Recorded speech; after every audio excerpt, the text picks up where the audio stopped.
মহান মুক্তিযুদ্ধের চেতনার বিপরীতে যে কোনো অপশক্তিকে আমরা কঠোরভাবে প্রতিরোধ করব, এটাই আমাদের অঙ্গীকার।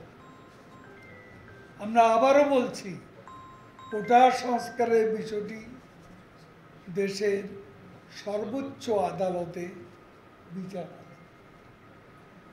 দেশের সর্বোচ্চ আদালতের সিদ্ধান্ত ব্যতিরেকে অন্য কোনো উপায়ে কিংবা বল প্রয়োগের মাধ্যমে এ বিষয়ে কোনো সিদ্ধান্ত গ্রহণের সুযোগ নেই।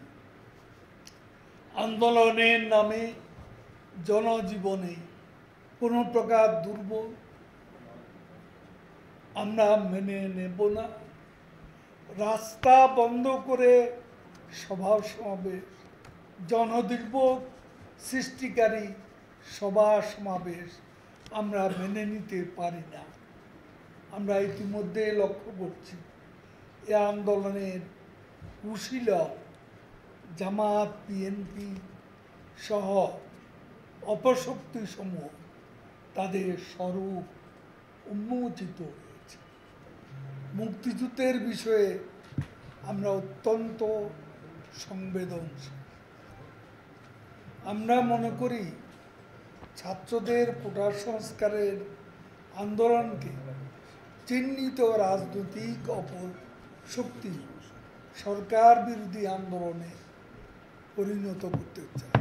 তাদের কারসাজিতে তাদের ক্রিয়ানকরা গত রাতে বিশ্ববিদ্যালয়ে বাংলাদেশের অস্তিত্বকে আঘাত করে মহান মুক্তিযুদ্ধের চেতনা বিরোধী স্লোগান উচ্চারণ করে তারা সমগ্র ছাত্র সমাজকে সরকারের বিপক্ষ শক্তি হিসাবে দাঁড় করানোর অপচেষ্টা।